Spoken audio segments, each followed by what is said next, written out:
In 1937, Samuel Rook, a structural engineer, received a strange government order: survey an abandoned prison complex outside Dagger Creek, long removed from official records. Locals refused to speak of it. Maps didn't show it. But Samuel found coordinates in a faded archive, labeled Facility Number 13, sealed. He arrived by train, then on foot through dense fog. The prison appeared from nowhere, towering and intact, its iron gates half sunk into wild earth. The front gate was open. No chains, no locks. Inside, rusted barbed wire curled like thorns. The sign above read, "Warden watches. All time stops." He stepped through. The yard was silent. No birds, no wind. Ivy grew up the walls, but the watchtowers still blinked red every 13 seconds. The main block loomed, shaped like a coffin. Doors swung at his touch. He entered, flashlight trembling. The scent of mildew, iron, and something sweet. The cell halls stretched forever. Numbers skipped randomly. One read cell -1. Another just said do not. All doors shut except one, which creaked open slowly. He peeked inside. Chains dangled from the ceiling. A mirror leaned against the wall, cracked. His reflection turned around before he did and vanished. Down another corridor, he found the cafeteria. Tables intact, trays still set. Food molded into ash. On the wall, "We served time. Now it serves." Suddenly, all trays crashed at once. But no one else was there. Footsteps followed him, soft, wet, and irregular. He fled into the chapel wing. The chapel was upside down. Pews on the ceiling. A cross burned into the floor, inverted. A Bible bled ink. Words smudged into screaming shapes. He found an old journal. A guard's logbook. They built the prison before the town, it read. Not for criminals, for something older, something waiting. Deeper inside, the isolation block was ice cold. One cell pulsed with light. The number above read infinity. Inside was a chair. It faced the wall. The wall bore scratch marks in circles, thousands of them. A voice whispered behind him, he never blinked. He turned. No one was there. He tried to leave, but the doors no longer matched. Each one opened to stairs, or walls, or nothing. Time melted. His watch ticked backwards. He screamed into the hallway. His voice echoed back, differently. Not words, just wet breathing. He stopped speaking after that. The walls listened. On the 5th day, was it the 5th, he found the warden's office.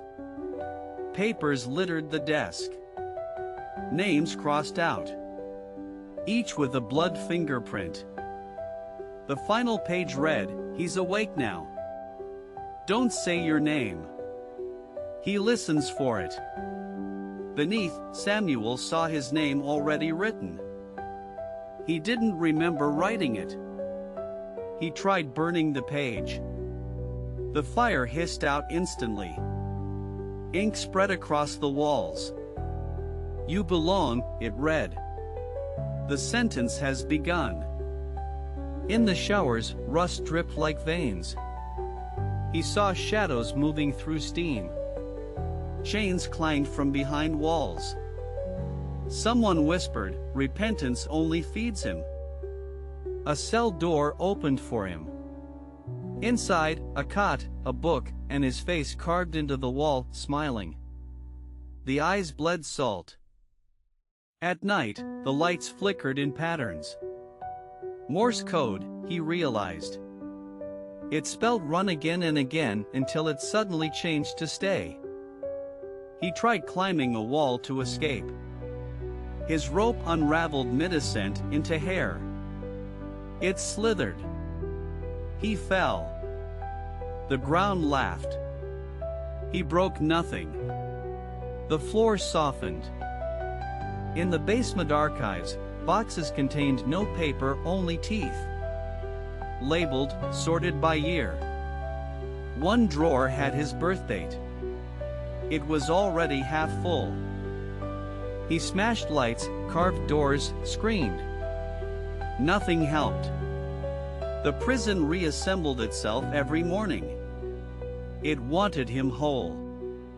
It wanted him emptied. He opened a trapdoor under the floor. A spiral stair led down into blackness. The deeper he went, the older the stone. Voices grew. He reached a chamber of statues. All faceless. All pointing toward a well. Something breathed from below. Chains moved. A deep voice whispered, "Warden." Samuel stepped back. The statues had moved. One now stood beside him. Its head turned, slowly. A crack appeared where the mouth should be. He ran. Back through tunnels, corridors, voids. But the way out wasn't there. The front gate now faced inward. The world turned inside out. He found a mirror again. It showed the prison, but without him in it. Instead, another figure stood. Its face blurred. It wore his clothes. The warden never left, the journal had said. Because he changes. Becomes someone new. Each sentence ends with rebirth. And Samuel was becoming. He began writing his own journal. Names appeared on its pages. He didn't know them. Yet they felt familiar. Visitors? No. Inmates. The last page wrote itself. Warden Black. He realized it meant him. He looked at his hands, aged, burnt with numbers. The uniform fit now. He laughed, because crying no longer made sound here. Only echoes.